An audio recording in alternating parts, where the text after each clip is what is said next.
Thank you very much. A lot of things going on. We're going to be going over to the Hill, and we're having a lot of meetings. From the financial, this is a medical situation, not a financial situation. The financial, though, is moving along very nicely. I want to thank you for being here and update you on the progress we've made after a week of extraordinary mobilization in our war against the virus. Governors, mayors, the businesses, charities, and citizens are all working with urgency and speed toward one common goal, which is saving American lives. We're in communication with foreign countries. It's now at 148 foreign countries. Can you believe that? 100, you talk about a spread, you talk about a violent spread, 148 countries. Not even believable. There's been a week of national action and of great national solidarity. People are getting along. We're getting along with Republicans and Democrats and independents and liberals and conservatives, and actually it's a very nice thing to see. We're all one beautiful, big American family, and that's taking place right now. Last night I approved a major disaster declaration for the state of New York. Worked very closely with Governor Cuomo, and this is the first time in our nation's history that a president's used the Stafford Act to declare a major disaster in response to a public health crisis. Never happened before. I'm considering other areas where we may or may not be doing that, and I'm working very closely with Gavin Newsom, Governor of California, and others. We may be doing the same thing depending on their needs, depending on what they're asking for. It's been unprecedented action in New York, and we've had a tremendous federal response all over the country. And I want to thank all the people in the federal government and obviously in the state governments and local governments. We are working hard. Everybody is working hard. And the people standing alongside of me are working very hard. That I can tell you. We've also reached agreements with Canada and Mexico on new travel rules at our northern and southern borders to halt the entry of the Chinese virus while continuing trade and commerce. And we've had very good talks. With Prime Minister Trudeau, and today, this morning, with President Lopez Obrador. And we talked about joint measures that we're taking to prevent the spread of the virus in our countries and to temporarily suspend non-essential travel. We had a great conversation this morning, President of Mexico, and our close cooperation with Mexico and Canada will keep our people healthy, keep their people healthy, keep everybody safe. Yesterday, I had a call with 12,000 small businesses, representatives of these businesses. That's the engine of our country. People don't realize that. You know, you read all about the big ones, but these small business, when you add them up together, are really the engine, economic engine of our country. And I assured them that my administration is doing everything within its very considerable power, frankly, to support them and their employees. Nobody's ever done what we've done. Likewise, I had calls and doctors, airlines and cruise ship companies, the Business Roundtable, which was fully attended, and it's all of the top CEOs of our country and beyond, frankly. The businessmen of, really, these are world-styled businessmen. These are businessmen that control the biggest companies in the world. Many of them have taken hits, and many of them are just, going forward. Their businesses have been great. Some have been very badly affected. Some haven't been affected at all, and frankly, some are doing very well. They continue to do very well. It's Walmart, as an example, has been really helpful to us. Doug McMillan, head of Walmart, really helpful to us, and I guess I assume they're doing pretty well because people are certainly buying more than even a clip at Christmas by substantial numbers. Pretty amazing, but they're doing incredibly. They put on tremendous extra staff. You don't have empty shelves. A lot of things have happened that are very good. Restaurants, fast food executives, grocery stores, all retailers, literally all of them, in groups. And we spoke with the G7 leaders at length, as you know. You probably know about that. Spoke to many of the governors, spoke to almost all of the governors at conference calls and many of the governors individually. And very importantly, the religious leaders. We had a great conversation yesterday, the Vice President and myself, with the religious leaders of our country, many of the religious leaders, and we've had a number of them during the course of the last 2 weeks, actually. But yesterday we had a very significant call with the religious leaders of our country. I signed legislation providing American workers with paid sick leave and paid family medical leave at no cost to employers, and free testing for those who need it. The testing is going very well, and the Admiral will speak to that along with Tony. We're working quickly to pass additional legislation that will provide massive relief to small businesses and affected industries and give direct payments to our great workers and hardworking American families. There's never been anything like we're doing on the Hill right now. They're negotiating. Mitch McConnell, Chuck Schumer, they're all up there. Kevin McCarthy and Nancy Pelosi. They're all negotiating, and everybody's working hard, and they want to get to a solution that's the right solution. I think we're getting very close. We've also announced that we've moved tax day from April 15th to July 15th, which is a big deal, giving businesses and individuals extra time to file and pay without interest or penalties. So we've moved the date way back, and so it'll be July 15th instead of your traditional April 15th. And very importantly, you will have a lot of time, but you're not going to have interest penalties or any kind of penalties by filing at that later date. HUD announced that foreclosures and evictions are suspended for single-family homeowners with FHA-insured mortgages for the next 60 days. And our great head of HUD, who's with us today, Ben Carson's going to say a few words in a moment. The Department of Education will not enforce standardized testing, which is another big deal, requirements for students in elementary through high school for the current school year. Not fair to do that. So we are waiving that. I would imagine it's probably the first time ever that's been waived, but I think it's only fair to the students and to the parents of the students. It is also waiving interest and other things that we're discussing right now on federally held student loans, and directed that borrowers be allowed to suspend their student loan payments without penalty for at least 60 days. And we'll be talking about student loans, going to help the students.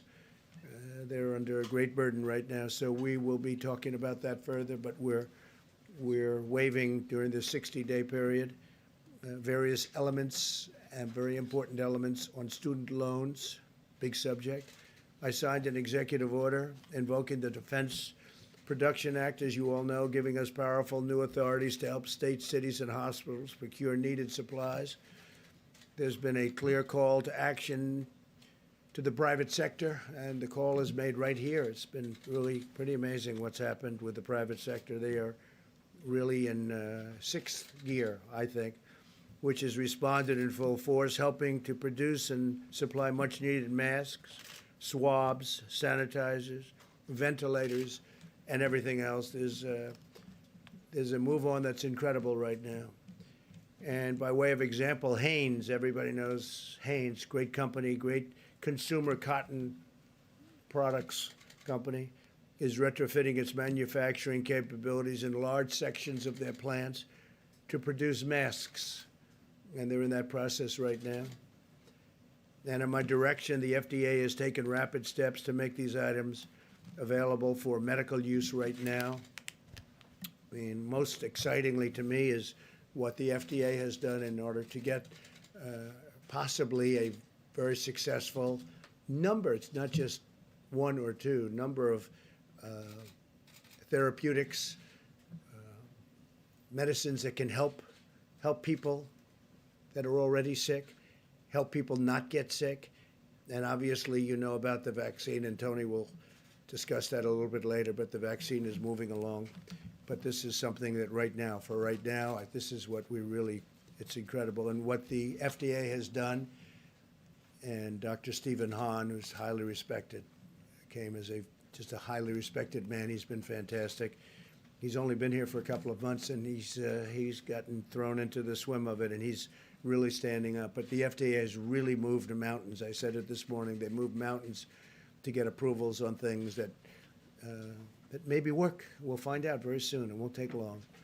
An example of the per no regard, which is this is really an example where we're repurposing alcohol. They went out and repurposed their alcohol production capabilities in Arkansas, Kentucky, Texas, and West Virginia to make hand sanitizer. That's a big difference. And they've been unbelievable. They really have, per no regard. Their first delivery will be on Tuesday.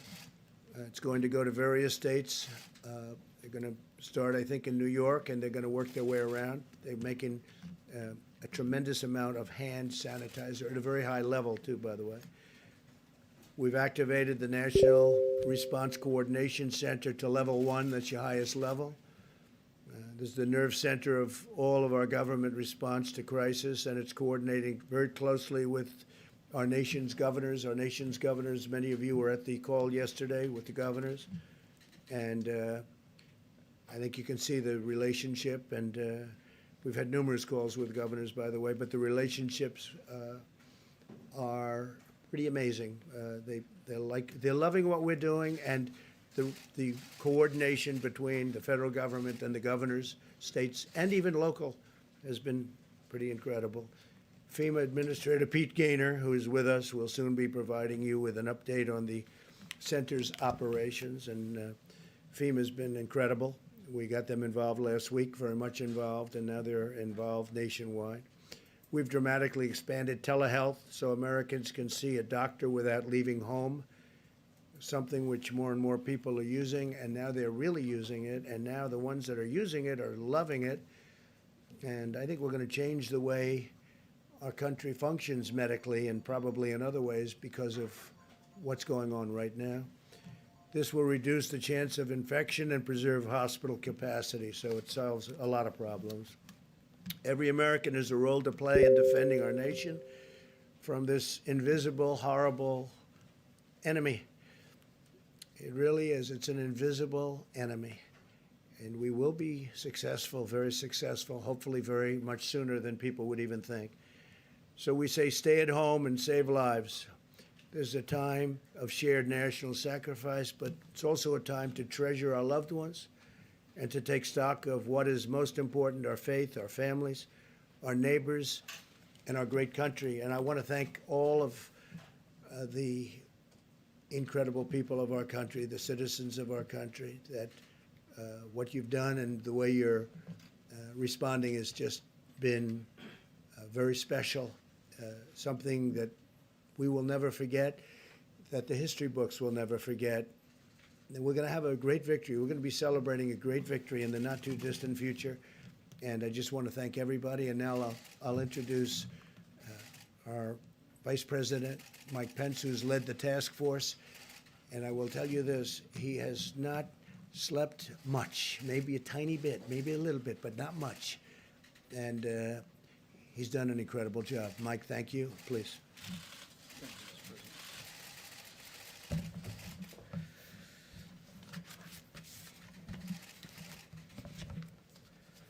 Good afternoon, all. And thank you, Mr. President. The White House Coronavirus Task Force met today. We briefed the President on our latest recommendations. We continue at the President's direction to lead not a whole of government approach, but a whole of America approach. You just heard the President describe one inspiring story after another at the way the American people are responding, the way American businesses are responding, religious communities across this country. The American people are coming together. They're responding with common sense, compassion, and generosity. People are heeding the advice of state and local authorities, and tens of millions of Americans are putting into practice 15 days to slow the spread. We are officially, Mr. President, 6 days into our 15 days, and as we look all across this country, While we strongly support the decisions that governors in states where we have significant outbreak have taken, we encourage every American to listen to those state and local authorities. For every American, this is what you can do to make a difference over the next week and a few days to protect your health, protect your family's health, but most especially slow the spread and the potential for the coronavirus to impact the most vulnerable. As the President said, we've almost been overwhelmed at the outpouring of support from American businesses. The President spoke yesterday to thousands of small businesses. We spoke to manufacturers yesterday. And in fact, as the President indicated, the FDA in record time just approved one manufacturer that will be producing millions of surgical masks in a matter of weeks for the American people. The pastors we spoke to, we want to thank all the religious leaders from every community of faith in the country, making the hard choice to suspend services, to have online services, even while those ministries are continuing to support food banks and come alongside the most vulnerable. And of course, the chorus of prayers that is coming up from communities of faith around the country is making the difference that it always has in the life of this nation. One thing the President and I promised was to remind people that on the weekends that you're not in the pews, it's still a good idea to, if you can, to go ahead and make that donation, because all the ministries are continuing to play a vital role in our communities, and we encourage your continued support. The President and I are grateful that the American people are listening to state and local authorities and putting into practice all of the recommendations in the President's coronavirus guidelines. As you will hear in just a few moments from Admiral Gua, testing is expanding rapidly across the United States of America. State-run drive-thrus are expanding across the country. And as you will hear detailed this morning, now more than 195,000 Americans and more who have been symptomatic have been tested. That number does not include county hospitals or healthcare labs around the nation, some 15,000 in number. And among the number of the more than 195,000 that have been tested, it's important to remember that only 19,343 at this moment have tested positive for the coronavirus. We continue to urge state and local health authorities to contact FEMA for all the latest developments and innovations in testing. But we want to remind Americans, as Dr. Fauci will emphasize in a moment, if you don't have symptoms, don't do a test. It is another way that the American people can make sure that we are preserving the resources that our healthcare workers need to minister and to support those who are dealing with the coronavirus and other illnesses. In a moment,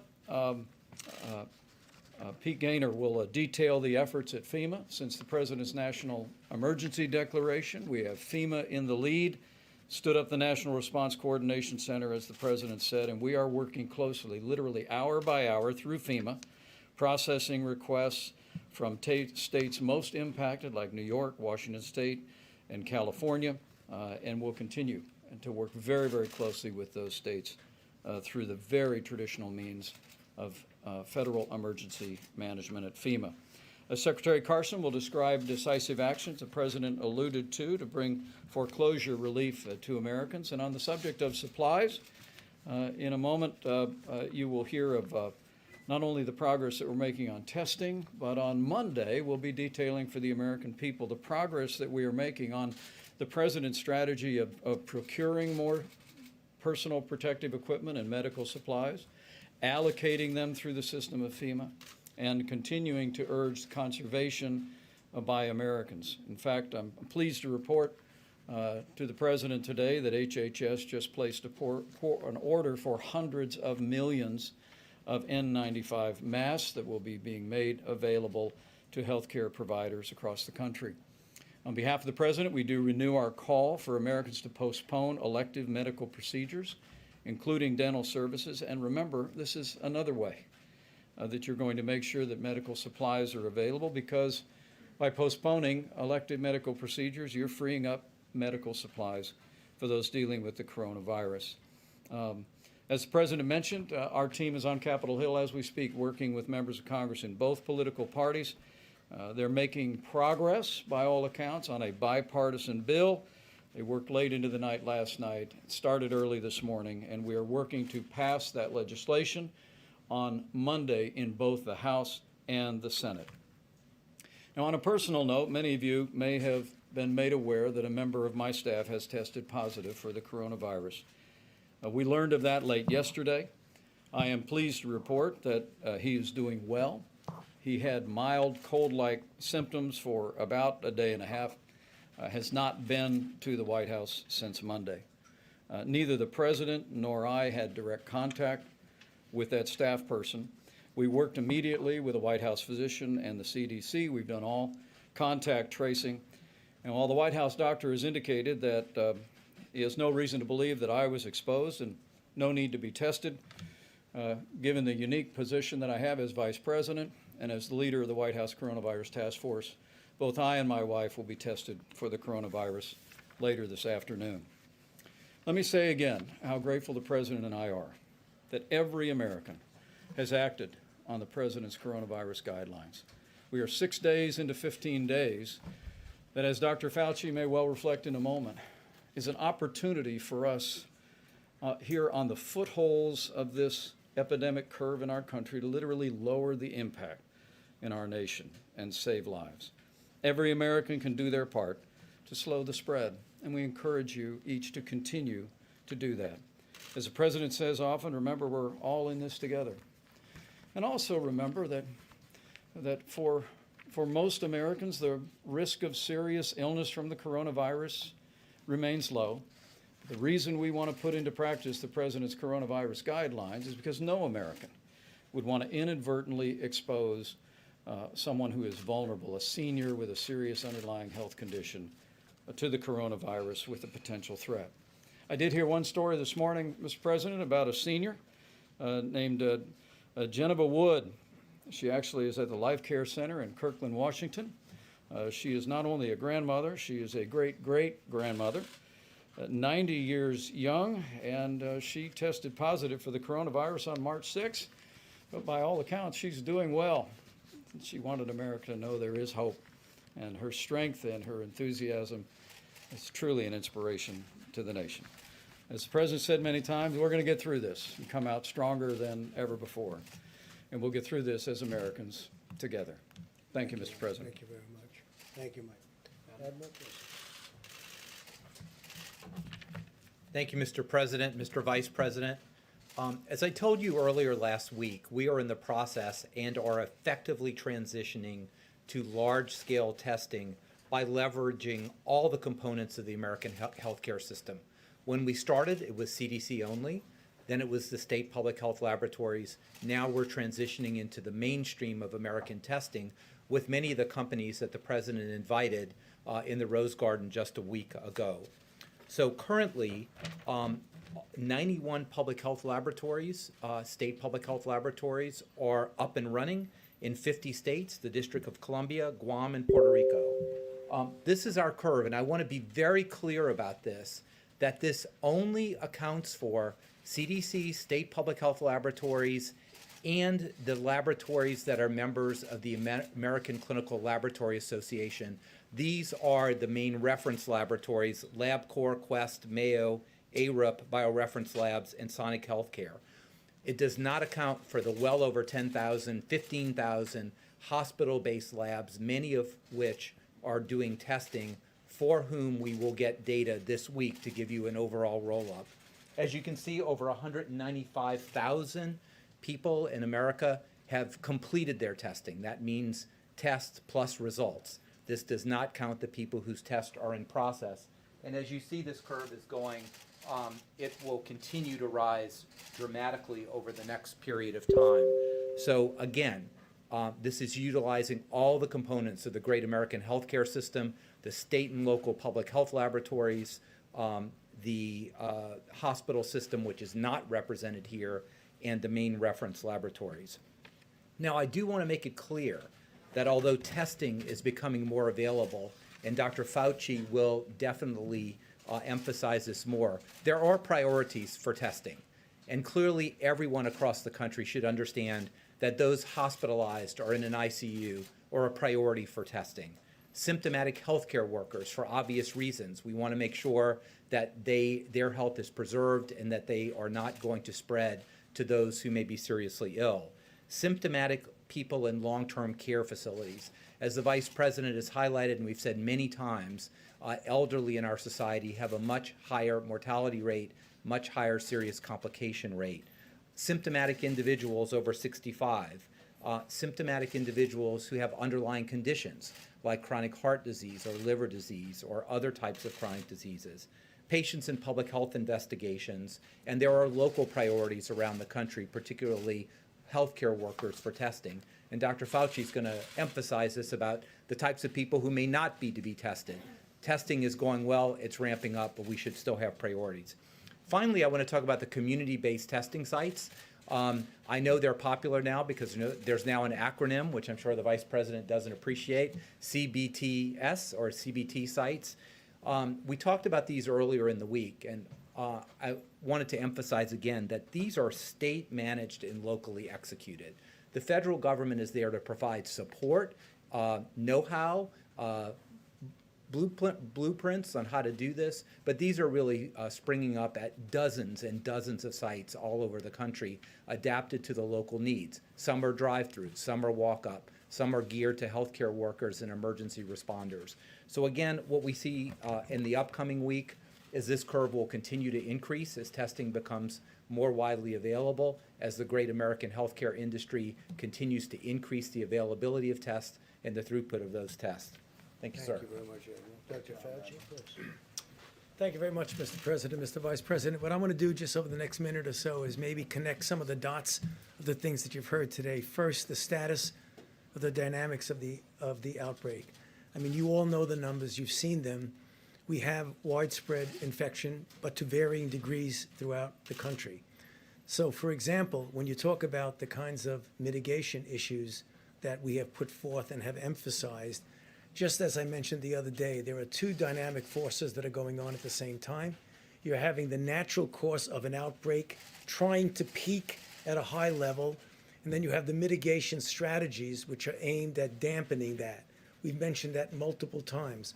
We often get asked, how do you know you're having an effect? Because there are two things that are going on at the same time. They may be confounding. Well, I can tell you for sure, from a public health standpoint and experience with other outbreaks, we know we are clearly having an effect, but we can't quantitate it for you accurately now, because looking forward, you'll know what the impact of the rate of these steep inclines will be. So that's why we're going to come back to you every day and keep you up to date about that. Getting with regard to the disproportionate of the response, everyone, it's right here, I'll open up the Vice President's book with his permission. This is baseline for everyone. In other words, throughout the country. But then there will be areas, and you've heard them, Washington State, California, New York City, in which the dynamics of the outbreak are clearly different and much more robust, if you want to use that word. And that's the reason why we've seen the mitigation ratcheted up in that regard. And again, hopefully, and I have confidence it will happen, you will see an impact on that. Next, getting to testing. You saw the numbers with testing. Remember, there was always an issue with testing. I think we're getting to the solution that everybody in the country is looking for. But I want to emphasize one thing that Admiral Giroir mentioned, is that not every single person in the United States needs to get tested. He gave you the priorities. I don't want to repeat them. But let me tell you one of the unintended consequences of individuals who don't need to get tested that flood the desire to get tested. Currently, and I hope we'll be able to change it and make it much less reliable on PPEs, when you go in and get tested, you are consuming personal protective equipment, masks and gowns. Those are high priority for the healthcare workers who are taking care of people who have coronavirus disease. So what we don't want to do is to have a situation where we do have disparities in availability of PPEs now, and we're working hard to correct that.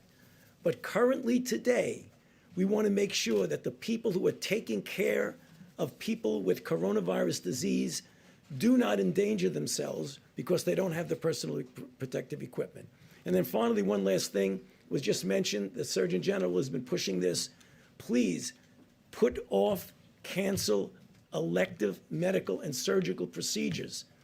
You don't want to not ever do them, but for the time being, don't do them, because they also not only consume personal protective equipment, they may also consume some of the things like ventilators that you might need. So let's pull in this together, and we will get through it. I promise you. Thank you. Thank you, Tony, very much. Thank you, Mr. President, Mr. Vice President. FEMA is now leading the federal operation, or the federal response for all operations on behalf of the White House Coronavirus Task Force, who oversees this whole-of-nation response. HHS will continue to provide their expert matter expertise on health, and pursuant to the nationwide emergency declaration, FEMA, in coordination with HHS, is assisting state, local, tribal, territorial governments and their other eligible entities with health and safety emergency protective measures on behalf of the American public. As of yesterday, 50 states, the District of Columbia, 5 territories, and 1 tribe are working directly with FEMA under the nationwide emergency declaration for COVID-19. In just 24 hours, we've obligated $100 million to states, territories, and tribes. A little bit about supplies. It is of the utmost importance that requests for assistance, especially for critical supplies, get routed through proper channels as soon as possible. And we ask everyone to follow the normal procedures FEMA uses in a natural disaster. There's no different procedure for the COVID-19 pandemic. But remember, you can still order supplies from your regular vendors and buy it on the open market. Buy it where you can find it. We will reimburse you. If you buy medical supplies from foreign sources, it is reimbursable. Buy America does not apply to the Stafford Act, except for Washington, D.C. and Puerto Rico. If you can't buy it on the open market, make a request through the FEMA system. Requests for assistance at the local and county level should first go to states, from states to the regional FEMA offices, and then from those offices right here in D.C., where the National Response Coordination Center is open and running. We are getting requests for masks, PPE, swab sets, test site supports, ventilators, hospital capacity assessments, and many more. We are in lockstep with HHS to answer these requests, but we will do whatever is necessary to get states, tribes, territories, and others what they need.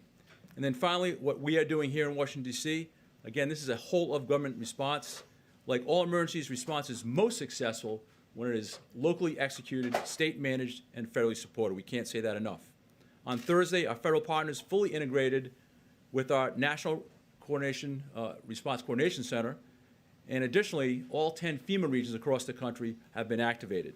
The FEMA regional administrators will continue to coordinate closely with governors, state emergency managers, state public health officials to determine the type and level of support needed to respond to this dynamic threat.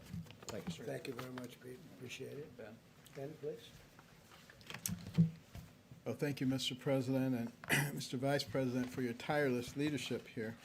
And I also want to thank the fellow task force members who have been working around the clock in a very patriotic way to serve their fellow Americans.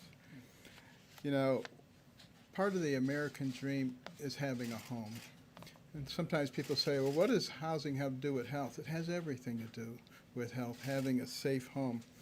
And that is the reason that the President has authorized the immediate cessation of foreclosure and eviction proceedings for American citizens, single-family forward mortgages, as well as reverse mortgages.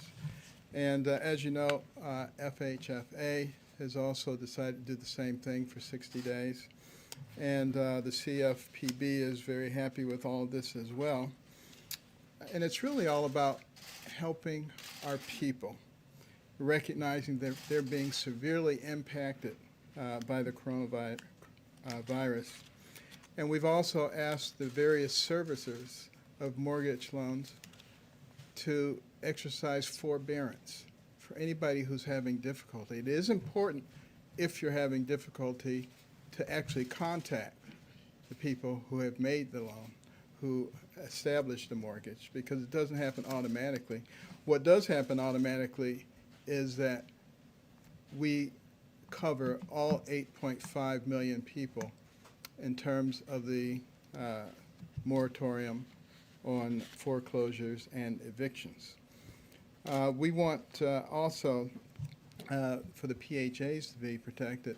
HUD does not have authority to mandate that evictions can occur, but we are in contact with all the PHAs across the country and are petitioning Congress for the power to be able to actually enforce that. But the fact of the matter is most of the PHAs are run by people who actually care about other people. So we really haven't seen much of a problem there. We haven't seen much of a problem with forbearance and needing to try to force people to do it because they want to do it. People are stepping up and saying, what can we do to be helpful?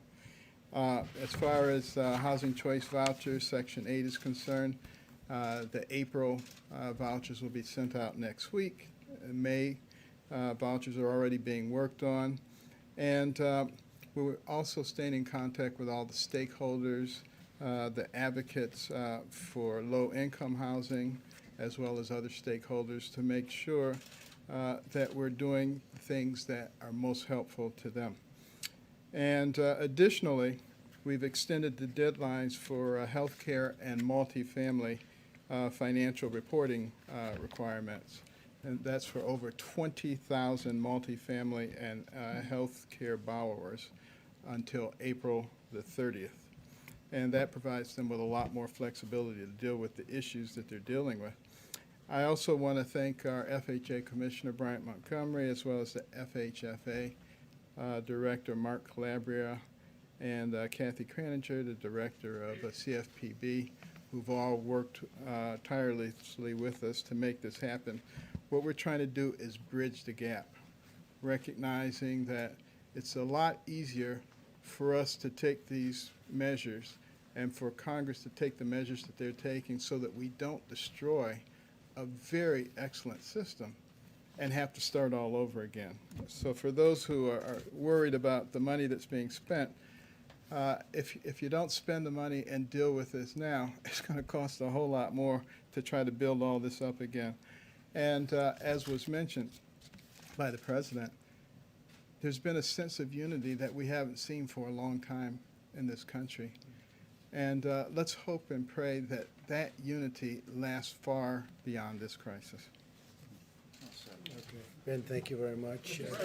Your questions, please. Mr. President, a few questions, if you don't mind, sir. If you've lost your job now, or you're worried that you're going to lose your job tomorrow, restaurant, something like that, what do you want people to do immediately? The second question, sir, we heard from the Vice President that he's going to be tested. Have you taken a test since last Saturday? I know you told us. I just took one. You just took one. How are you feeling? I feel great. Okay. I guess we'll. I hope I look good. You've taken more than one. Those people are going to be. You took the one, sir? Sorry, hold on. One test. Yeah. I So, took the one test. One test. okay, so for those people that have lost their job already, or they're worried that they're about to lose it tomorrow, what do you want them to do right now? Well, what they do right now is keep receiving their paycheck, and hopefully their companies are going to be in a very strong position. We want to keep everything together because we think we're going to have a tremendous bounce back. Now, some people agree with that very strongly. Some of our top economists, they think we're going to have once we solve the problem that we're working on, the medical problem. So we want them to keep their jobs, stay where you are, and we'll see what happens. Now, if they don't, we have unemployment, we have checks, we have a lot of things happening, a lot of very positive things. Nobody has ever done. Now, this is working with Democrats, this is Republicans and Democrats and myself working together. Nobody's ever done a package like this. It's a great package, but ideally we want them to be able to keep their jobs, keep the pay coming, and I think that's going to happen. Kelly, go ahead. Mr. President, on your Defense Production Act power, one of the features of that is that the federal government would be able to control the output, whether it's masks or ventilators, Right. get it to the most areas of need, and control the pricing to keep it at a market level so it's not price Right. gouging. One of the things we're hearing from governors, they can't find supplies and prices have gone up. So you've talked about the act, sir, but you have not yet compelled any companies. Why not? because we have so many companies making so many products, every product that you mentioned, plus ventilators and everything else. We have car companies without having to use the act. If we don't have to use specifically, we have the act to use in case we need it. But we have so many things being made right now by so many, they've just stepped up. In fact, Mike Pence and I were discussing it before. We've never seen anything like it, where they are volunteering. We want to make masks. We want to, like Hanes, I brought that up as an example. General Motors, I bring that up as another. They go on the open Ford. market, sir, right? They're going to go on the open market. We want them on the open market from the standpoint of pricing, because otherwise, it's going to be, we could be very unfairly treated. Direct them to the places in greatest need. We are directing states, and sometimes we'll be competing against states, which I don't want, and we'll drop out of the bidding. We want the states to go first. And you know, what we're doing is we're helping states. That's what we want to do. Same thing with the testing. We're helping states. We're helping states get to where they want. And we've made tremendous progress in every aspect of This it. happens for a It's governor happening who needs fast now. equipment today. Well, it's happening fast right now, and the governors are out there trying to get, and if they are competing with us, we immediately drop out, please. Mr. President, forgive me if I heard you wrong at the beginning, but you said something, we are going to be going over to the Hill. Are you going yourself to? My people are, and I'll be staying here. I'll be in the Oval Office and various other places in the White House. And on that matter, you're asking Congress to essentially pass a series of legislation that's going to amount to about $2 trillion, 10% of the GDP. What do you say to members in both parties who say this is too expensive, this is just too much to debate and get done in 48 hours or so? And also, have you spoken directly with Speaker Pelosi at all about any of this? Okay, so I've spoken with, I'm not going to say who I speak with, but I've spoken with directly or indirectly everybody many, many times. We're doing very well. I think the Democrats and the Republicans are going to come up with a package that's going to be really something very special. It's going to help people. This is the first time there's ever been a case where you want people not to work. It's always, you know, you want to create incentive to work. We're creating not an incentive not to work, but the fact is we're asking people not to work because of they have to stay away from each other. If we're going to kill this horrible hidden enemy, we have to stay away. So there's never been a thing like this in the history of the world. And other nations are doing similar things, some effectively, some not effectively. They're doing similar things. We are creating a package that's going to keep companies together, keep workers paid so they can live and sustain. We'll see what the timing is. The biggest thing we can do is get rid of the problem. The problem is exactly what we know, the medical problem. We want to have this whole incredible situation that it can start right away. Not that all these companies break up, all the workers are out of jobs, you can't put them back together, and it would take years to put them back together. Because we had the greatest economy in the history of the world until we got hit by this problem. And we can be back very, very quickly. And it's our intention to be back very, very quickly. So we're doing a package, the likes of which nobody's ever done before. I'm obviously the one that has to approve the different things and the recommendations of the different things. And like buybacks as an example, and stock buybacks, I didn't like it the first time, and this time I'm saying, you're not doing it. I don't want money to be used for that. I want money to be used for workers and for opening businesses, keeping businesses, not buybacks. And well, I am strongly recommending a buyback exclusion. You cannot buy back your stock. You can't take $1 billion of the money and just buy back your stock and increase the value. Please. On the subject of masks, the Vice President announced HHS was ordering hundreds of millions of them. Was that order just placed today? How is that going to be distributed, and when can doctors and nurses expect to actually receive those masks? Yeah, HHS is completing a $500 million order of N95 masks, and all of this is being coordinated through FEMA, and we are responding specifically to state requests where the needs arrive. As Dr. Fauci said, we want to make sure the people that are providing healthcare services to people who may have contracted coronavirus have the protection to keep themselves and their families healthy. But I want to emphasize the supply of so-called N95 masks has been vastly increased in the country because the president insisted that we extend liability protection to industrial masks. What all the experts told us early on was that industrial masks that are used on construction sites, the president's very familiar with from his past life, are perfectly appropriate to protect healthcare workers from respiratory illness. But they didn't have the liability protection because they weren't created for hospitals. We worked with leaders in both parties. We added that protection that runs through 2024, that now the industrial N95 masks can be purchased by hospitals, purchased by states, purchased by HHS, and distributed through our system. So we're making those available.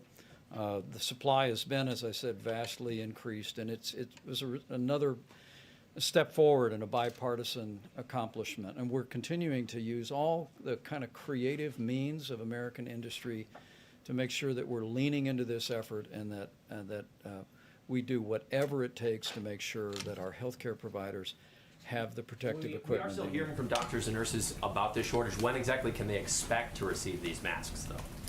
Well, let me let Pete Gaynor speak to that, because FEMA will be, HHS is now fully integrated into FEMA, and so as the requests come in, but obviously, as I'm sure the administrator will say, they're being prioritized to those areas with the highest need. Pete? So within the National Coordination Center, we have a supply chain task force. And in basic sense, we're trying to identify the universe of what's out there. So whether we hold it at the federal level, we hold it in the private sector, and then match that up with demand and asking people to be creative. We're asking, again, this is a shared responsibility. We're asking locals and states to do your share locally, try to take a little bit burden off of us, and then we'll prioritize those scarce resources, because every single governor across the country is looking for the exact same thing. So there's a balance, but we're examining the entire supply chain to make sure that When will we the make masks start coming in? they're out there now. So again, we want to match. We want to get out of the middle, I think. Yeah, that's what I like to know. When will they- So we're trying to match suppliers with demand. So that's what we're doing right now. It's happening today. They can expect them today, or they're matching supply and demand today?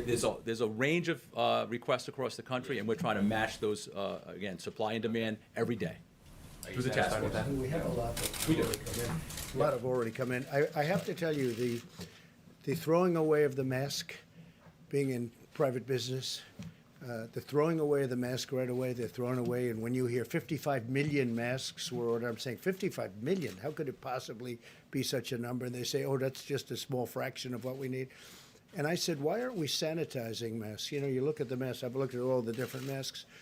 Some don't lend themselves to doing that, I think, but many do. And I said, why aren't we have very good liquids for doing this, sanitizing the masks. And that's something they're starting to do more and more. They're sanitizing the masks. And I don't know if anybody would like to speak to that.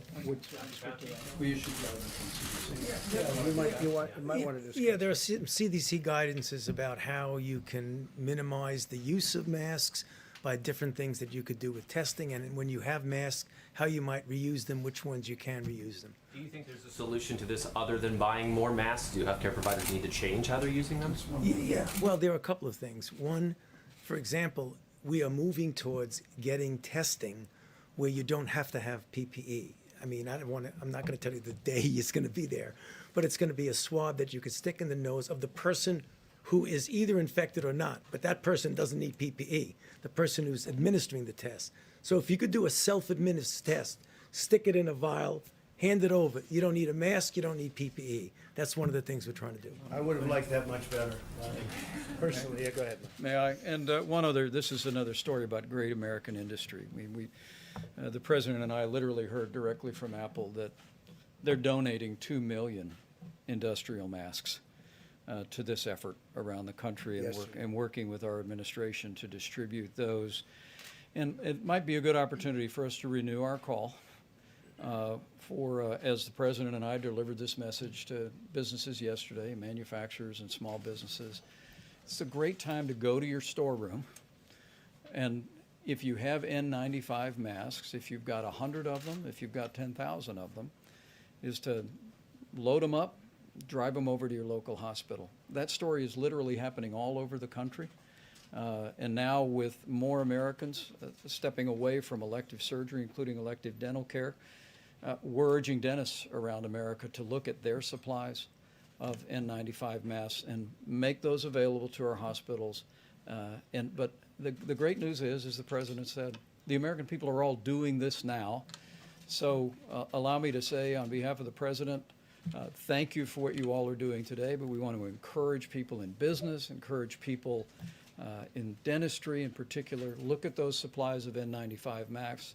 Pack up as many as you can spare. Drop them off at your local hospital. It'll be a great service to the country. Mr. President, I just want to read you some of what some of the doctors on the front lines of this crisis are saying. Dr. You mean the Faze- ones that are saying good things or bad things? These are doctors who are talking about the shortage of medical supplies that they are facing. Dr. Faiza Bucks in Kentucky says there's absolutely no way to protect myself. A surgeon in Fresno, California says we are at war with no ammo. Dr. Mel in Illinois says if this is a wartime situation, then now is the time to act.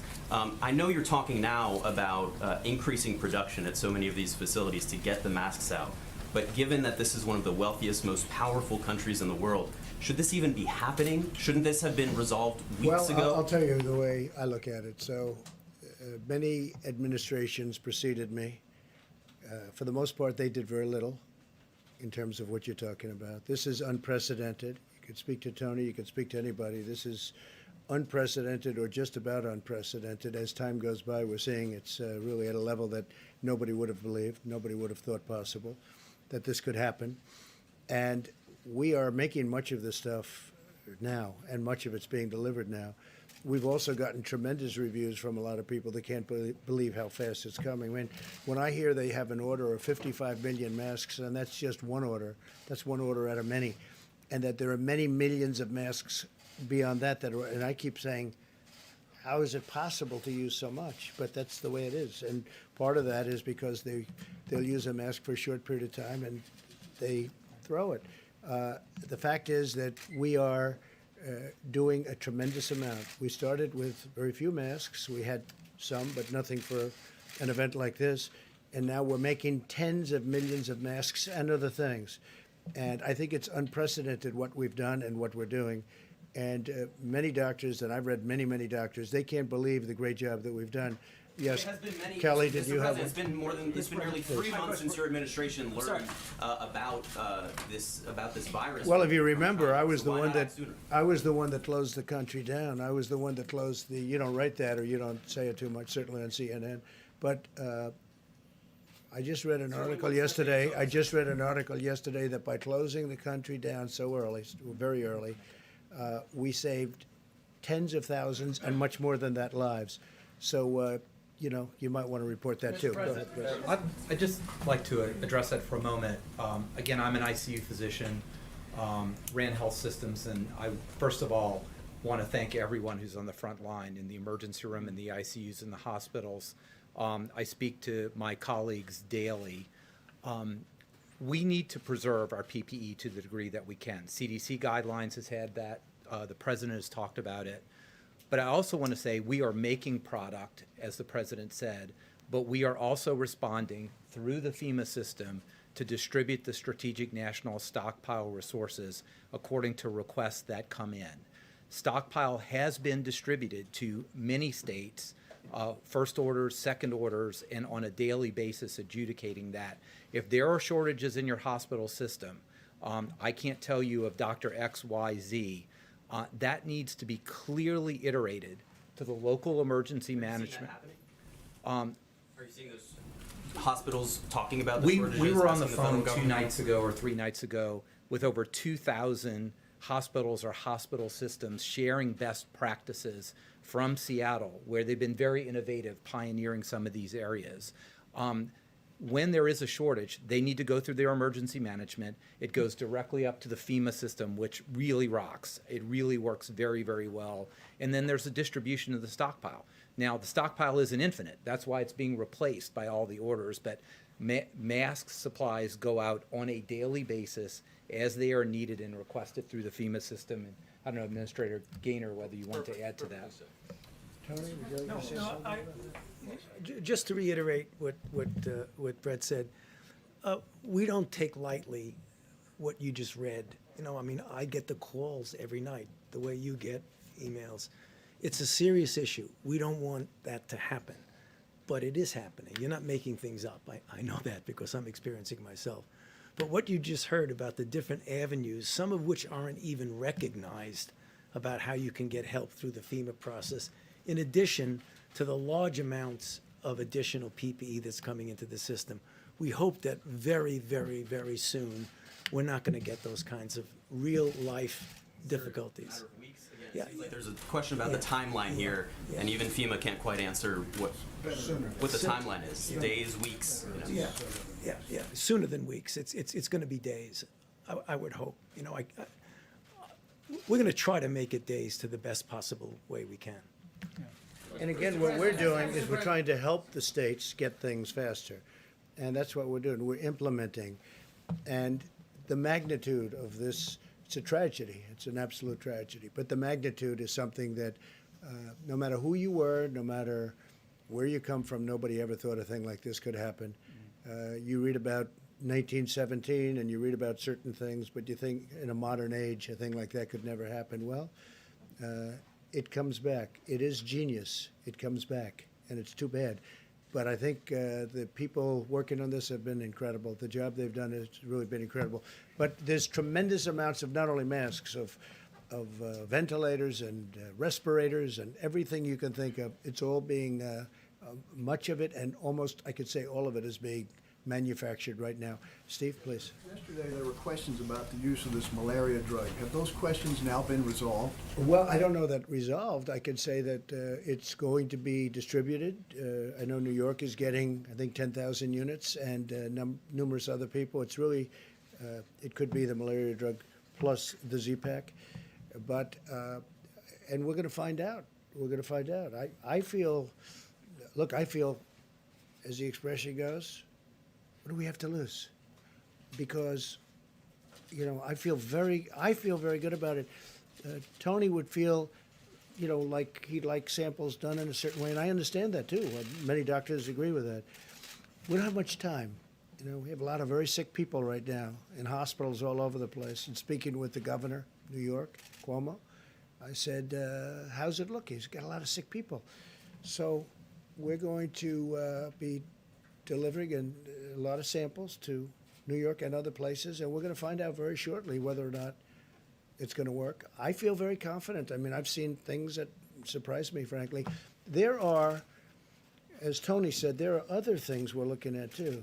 Vaccine, of course, is incredible, but this is more immediate. Right now, this to me would be the greatest thing that could happen. This would be a gift from heaven. This would be a gift from God if it works. So we're going to pray to God that it does work. It'll be a fantastic thing. Mr. President. Yeah, please, Rebecca. Mr. President, on the economic front, there are reports that the coronavirus is really hurting your businesses, especially your hotels. My businesses? Yeah, Sure. so is that true, and can you speak Well, to I the wouldn't say you're financials? thriving when you decide to close down your hotels and your businesses. No, I would say, but you know, I'm very underlevered and everything, so that's good. But is it hurting yeah, it's hurting me, and it's hurting Hilton, and it's hurting all of the great hotel chains all over the world. It's hurting everybody. I mean, there are very few businesses that are doing well. Now, there are some that are, like, as an example, the Walmarts of the world, because everybody's lined up to get things and stock up their house and this and that. But sure, it hurts my business. But And did you or anyone in your administration talk to anyone at the Trump organization about the potential effects of the coronavirus? no, I didn't speak to anybody. I speak to my sons, but I talk about the coronavirus, but not as it pertains to my business. They basically follow the rules. When they say close them down in New York, we close them down, or wherever they may be. I actually have them all over the world. Well, you no longer And go when to they say close them down, we close them down. What, Kelly? Well, you no longer go to Mar-a-Lago or Bend-Stuy. Well, I have nothing planned at Mar-a-Lago, but right now I think Mar-a-Lago, I guess, I haven't even asked, but I imagine that's closed down just like a lot of other businesses in Florida, right? Go ahead. Do you expect your family company to seek government assistance if it's eligible? I don't know. I mean, I just don't know what the government assistance would be for what I have. I have hotels. Everybody knew I had hotels when I got elected. They knew I was a successful person when I got elected, so it's one of those things. I guess I get paid $450,000 a year. I give it up. I put it back into the nation. I have to, by the way, you have to designate where you want it, so I oftentimes give it to opioid research and things. Specifically, not you. But as far as the hotels and everything, I mean, I have to do what everyone else is doing. I would probably decide to close things up. I think it's a good thing. You don't want people getting together. And hotels and clubs and everything, you get together. We want to beat this deal. So I have many of them, hotels, clubs, things like that, where people get together. I would think it would be a good practice to close them up. Yeah, go ahead, please. Mr. President, as you know, we've been talking a lot about masks. We've also talked about how not everyone needs to take a test. What about a temperature test? As we know, we all came into this room and got Yeah. tested before we entered. Well, I do the it. grounds. I do it. I have temperature tests, and But should I didn't ask everybody here, but I wouldn't be surprised if they had temperature tests. Should those thermometers? Otherwise, I'm gonna run off the sensors stage. be distributed? Should they be on a mass distribution basis too? Oh, I think they are pretty much. The easiest thing is the temperature. I think they are. I don't know. Are you learning a lot from the temperature test, Tony? Could you maybe discuss that for a second? Yeah, I mean, they have a place. They're not infallible. I mean, there's so many ways to get around that. I mean, right now, every time, certainly here, every time I go into a different room, I get my temperature taken. But we see that on the outside, that some people are I doing took his that. temperature He did. twice, actually. It was very low. There is a role for it under certain circumstances. What I don't see is a massive distribution of thermometers that are going to actually have a major impact on what I showed, what we need to do. And I've seen things when Tony mentions thermometers. They aim something at your forehead, they stay this far away, boom, and they tell you what your temperature is. I said, I've never seen that before. I've learned a lot. It's incredible. Go ahead, the back corner. Jen Pellegrino with OEM, thank you. This morning, the Washington Post ran a story suggesting that you delayed taking action on the virus in January and February. Dr. Fauci has indicated that your action in the Chinese travel ban helped America immensely. What do you say to the Washington Post? Well, I love whoever you're with. That's because I think that's such a nice question. No, I think the Washington Post covers us very inaccurately, covers me very inaccurately. I saw the story. I think it's a disgrace, but it's the Washington Post, and I guess we have to live with it. It's a very inaccurate, It's a very inaccurate story. From many people, I get a lot of credit for having closed our country very early to a very heavily infected country. China, unfortunately, China. I wish China would have told us more about what was going on in China long prior to us reading about it, even though the news isn't exactly disseminated. As you know, China kicked the Washington Post out of China, and they kicked the New York Times out of China, and I guess the Wall Street Journal. That's okay. I mean, that's what they do, and I think it's a terrible thing they did. But I also think it's terrible when people write inaccurately about you, and they write inaccurately about me every single day, every single hour. And by the way, your group really, I really think, and I just say fair, not good or bad. I think you write very fairly and do very fair reports about the great job that all of us are doing, that this group behind me is doing. It's so insulting when they write phony stories that they know are fake news, because they're not insulting me, they're insulting everybody, these incredible people that have worked so hard, so long, that are thinking about nothing other than this invisible enemy. They have done such an incredible job, and they will continue, and we're going to win, and there'll be a lot of celebration when we win. And we're going to win with as few lives lost as possible. That's the game. Win with as few lives lost as possible. It's a tough enemy. It's a tough killer. Far bigger, far more vicious than ever before. But I appreciate you saying it, because the fact that we closed so early to China, and most people, hey, look, I was called xenophobic by Sleepy Joe Biden. I was called a racist by Democrats, a racist. I was a racist because I decided that I didn't want to have people that could hurt our country come in. And I was pretty much in a very small group of people, I will tell you. It was a tiny little group. Most people, even that worked in the White House, disagreed with me very strongly. Saving of those many weeks was a tremendous thing. And when they keep talking about acting early, that was the ultimate act. That was the biggest act, because we didn't. And then I also closed Europe early, very early. And I took a lot of heat for that too, but that was a good thing. Now they're doing similar things that we're doing. So I didn't act late. I acted early. I acted far before anybody thought I should be. I took tremendous criticism from the various papers, from many of the papers. So I very much appreciate the question. It might have been more of a statement than a question, but whatever it may have been, I appreciate it very much. Mr. President, about this, so a number of the states have kind of done these different measures. We've seen California order one Yes. thing, New York, just be similar. Do you want all of the states to do one uniform? No, they can do what they want to do. If California can get a mask sooner than we can get it for them, through all of the things we're able to do, I mean, we're going to end up with a big oversupply at some point. At some point, this is going away, and we're going to end up with a big oversupply. And you know what? In this case, that's going to be okay. But if Gavin can go out and order gowns faster, or masks, good masks faster, or other things faster, that's good. We do have a lot of, the coordination with the ships that we're sending in, as you know, the medical ships that we're sending in, and even cruise liners. We're going to be sending in probably cruise liners into some areas, in particular California and in particular New York.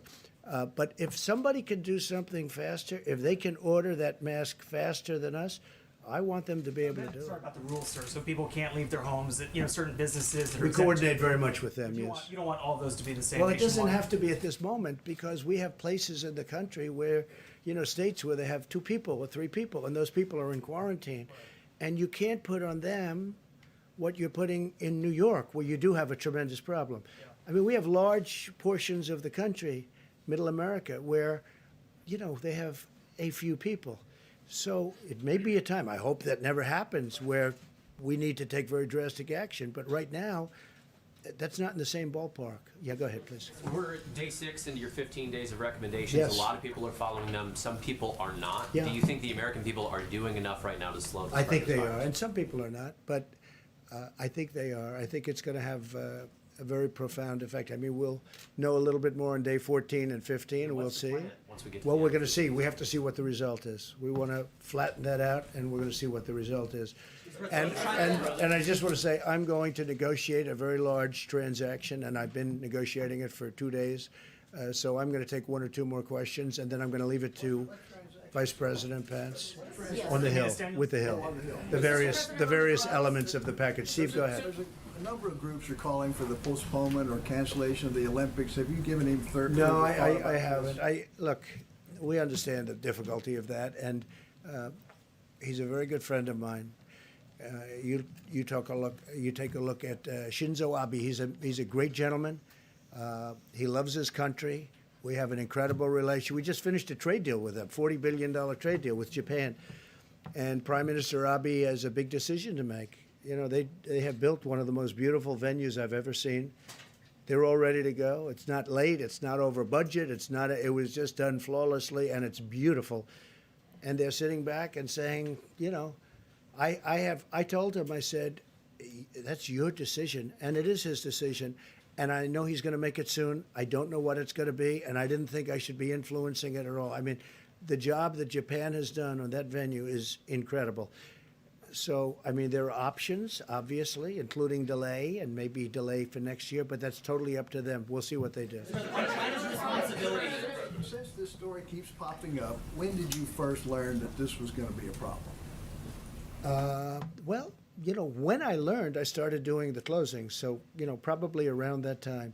We didn't learn much. I think you're going to ask a little bit about China responsibility. I do think that, again, I have great respect for China. I like China. I think the people of China are incredible. I have a tremendous relationship with President Xi. I wish they could have told us earlier about what was going on inside. We didn't know about it until it started coming out publicly. But I wish they could have told us earlier because we could have come up with a solution. Tony Fauci and all of the people, the talent that we have, would have loved to have had 3 or 4 months of additional time if you knew that this was going to be happening. They didn't have that time. They read about it in newspapers like everybody else. China was very secretive, okay? Very, very secretive. And that's unfortunate. With that, I have great respect for that country. I have great respect for the leader of that country and like him. He's a friend of mine. But I wish they would have told us earlier, Steve, that they were having a problem, because they were having a big problem and they knew it. And I wish they could have given us an advance warning, because we could have done We could have had a lot of things, as an example, some of the things that we're talking about where we order them as quickly as we can. If we had a 2 or 3 month difference in time, it would have been much better. Yeah, please. Can I follow up on that? Yeah. Because as you were saying, China was extremely secretive about this. Several of your advisors have been warning, have been critical of China. Secretary Pompeo was talking about it yesterday, and he had been saying so for quite some time. So why then, on January 24th, did you tweet that China has been working very hard to contain the coronavirus, that the United States greatly appreciates their efforts and transparency? Because it will it's all true. work out well. Because Why were it's you true. saying that? China has worked very hard. China has lost thousands and thousands of people. Right? No, they weren't transparent. They were transparent at that time. But when we saw what happened, they could have been transparent much earlier than they were. A month after China But discovered China, the just so virus. you understand, China is not a beneficiary here. China has lost thousands and thousands of people. China has gone through hell over this.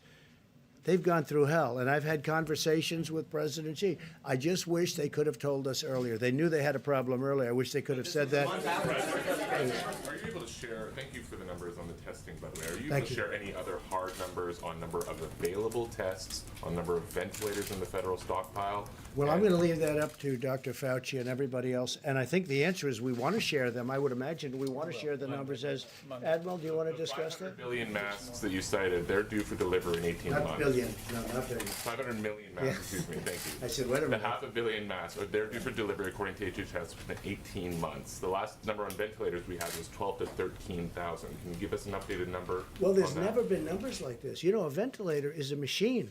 It's a very complex machine. And to think that we have to order hundreds of thousands, nobody's ever heard of a thing like this. You know, when we had in the stockpile, we had thousands in a stockpile, thousands ready to go. That's a lot. All of a sudden, you need hundreds of thousands. And you're not talking about, you know, the mask is whether it's plastic or whether it's material, that's one thing. But you're talking about a very sophisticated, heavily computerized machine and delicate.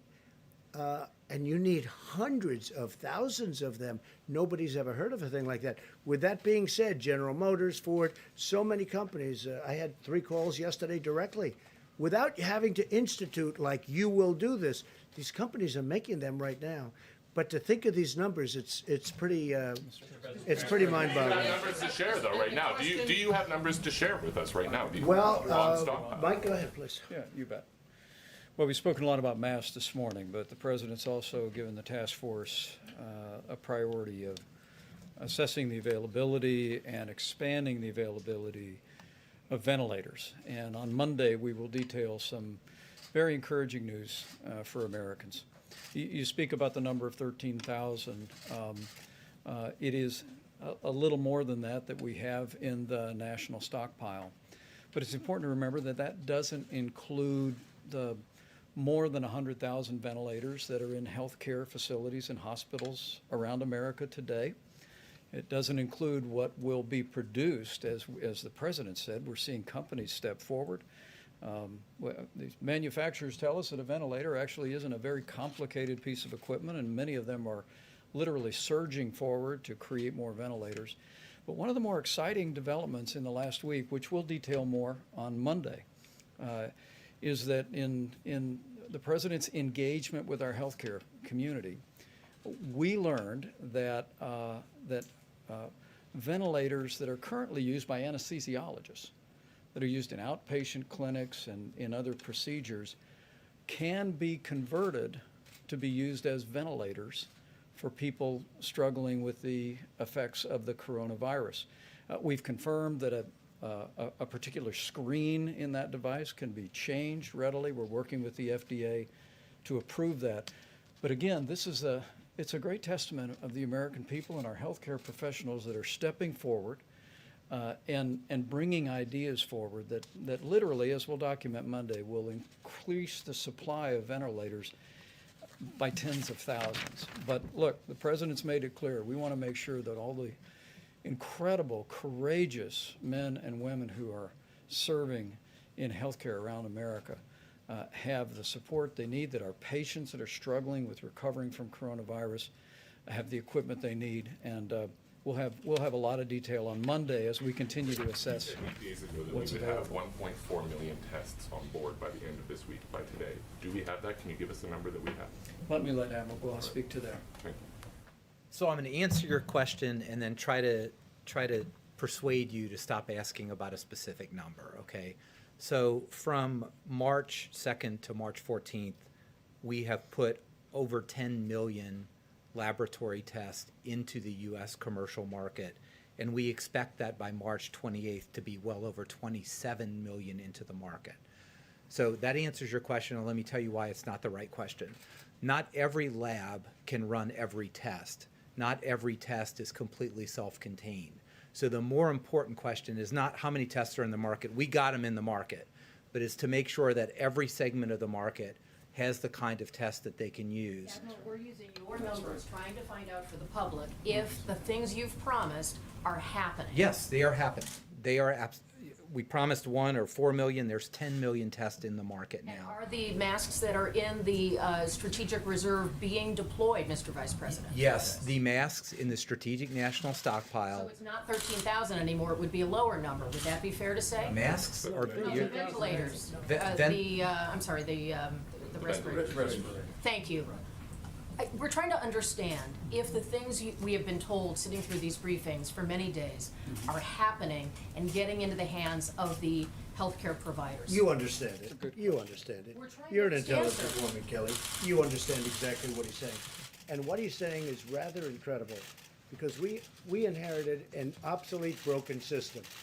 And when you hear the number of tests that we'll be providing and are now, it's incredible. And I've heard a lot of governors say the same thing. We took over an obsolete, broken testing system that wouldn't have worked for even a small problem, let alone one of the biggest pandemics in history. And what these gentlemen have done is incredible. I am going now to negotiate a great deal for our workers and our citizens. I'll be back tomorrow. We're probably doing this tomorrow. And if I might, I'd like to ask Vice President Pence to take over. And thank you all very much. Thank you. Thank you, Mr. President. Mr. Vice President. Thank you all. Sorry, Mr. Vice President. How about back here? Mr. Vice President, the military has sent planes to Honduras, Morocco, and Peru to pick up Americans and bring them home who have been stranded there. But there's still a lot of other Americans who are stranded and can't get home. So does the military plan to send planes to pick those folks up? Where will those planes be going? When will they be going? And can you assure Americans that who are stranded in foreign countries that they will be able to get home? Well, we received a briefing this morning from the State Department about their efforts. And we want to be very clear. While the President has suspended all travel from Europe, including the UK and Ireland, suspended all travel, of course, from China since January, that any American who can get home can come home. They'll go through additional screening that's all been implemented and is working in an orderly way at a number of airports around the country. But there are instances, Morocco being among them, where there simply are not flights to get home. Our State Department has been working very closely with our embassies in those relevant countries. I was told this morning that all the way going back to bringing Americans back from China, that we have made individual efforts to bring home about 3,000 Americans. I think there is an ongoing effort to address that with chartered commercial flights that the government is providing. Obviously, also military transport is available, but our task force received a briefing this morning, and we would just encourage any American that's looking on from overseas, contact the local U.S. Embassy, let them know about your circumstances, and know that we're going to continue to work very diligently to get our Americans home. All right, guys, last question. Two quick ones, education and a medication one.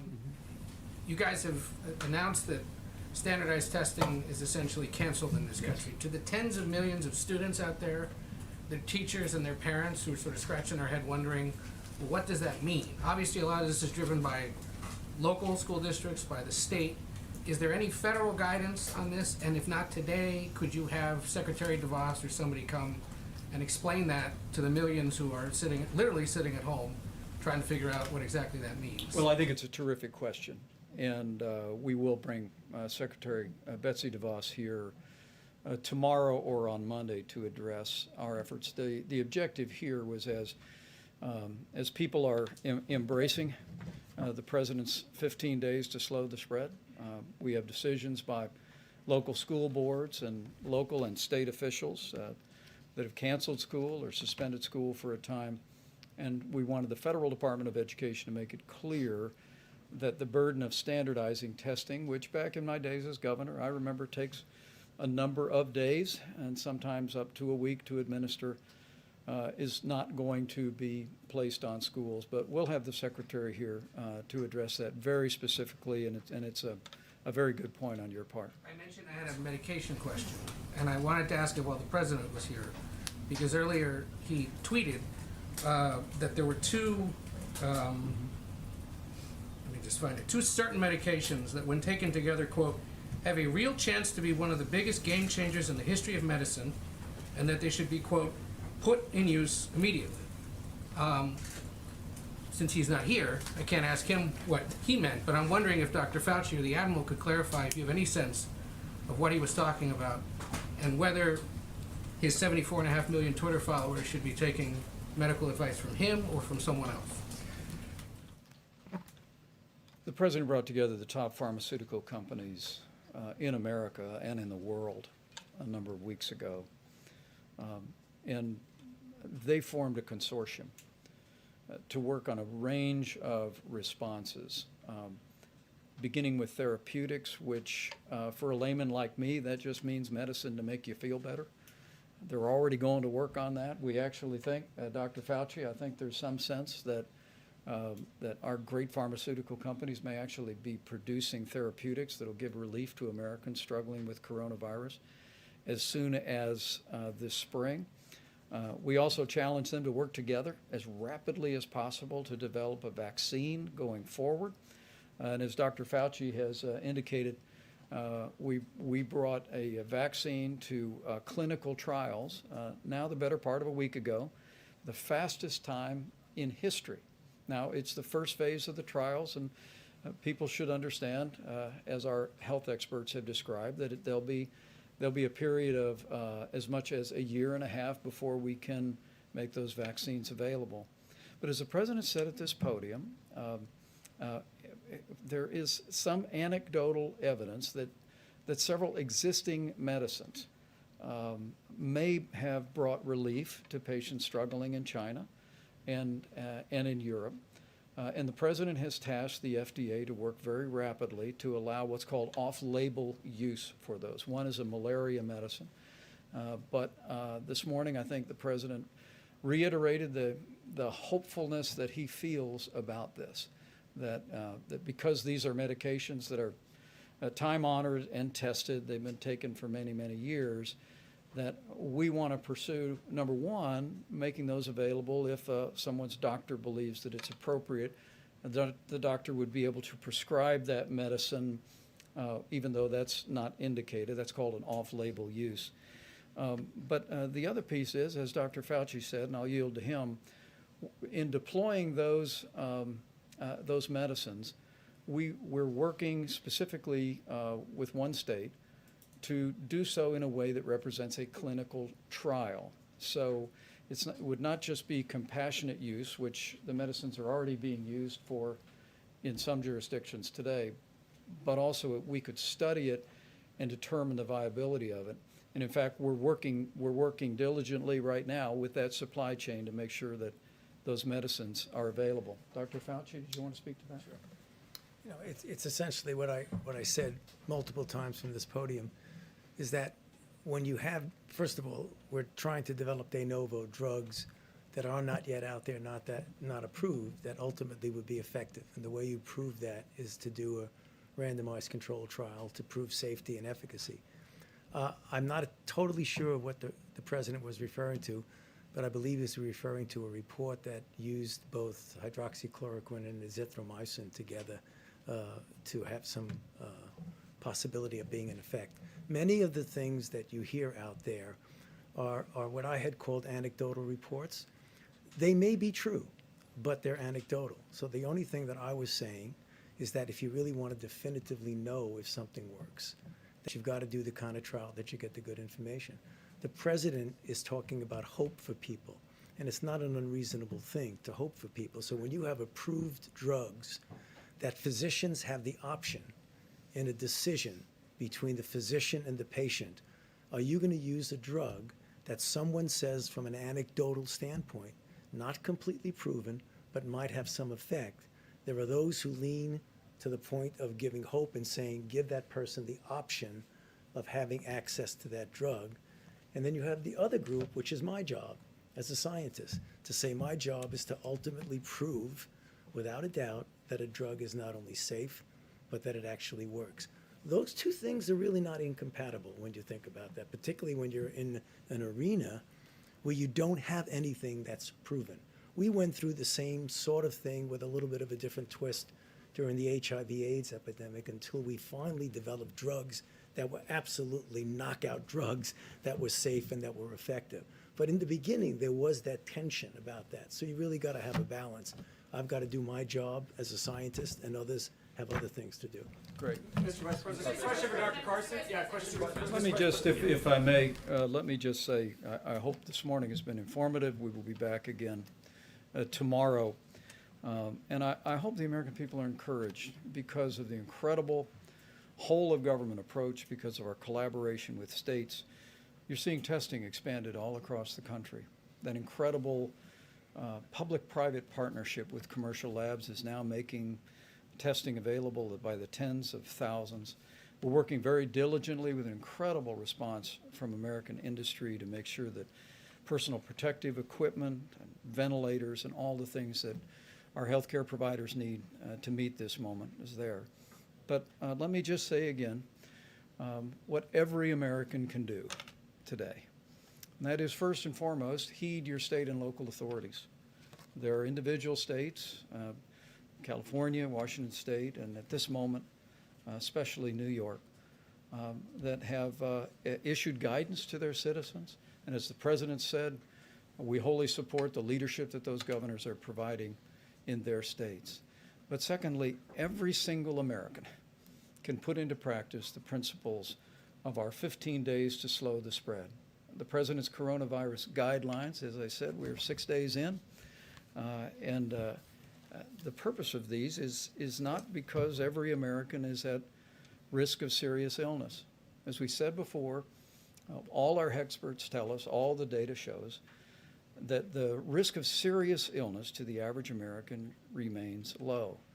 But because the coronavirus is, we think, 3 times more contagious than the flu, to slow the spread, to literally lower that curve and spare Americans around our country with being exposed to or contracting the coronavirus, or worse, every single one of us can put these principles into practice. I recommend that you go to coronavirus.gov, sit your family down, call a neighbor and a friend, support efforts in your local community to put these principles into practice.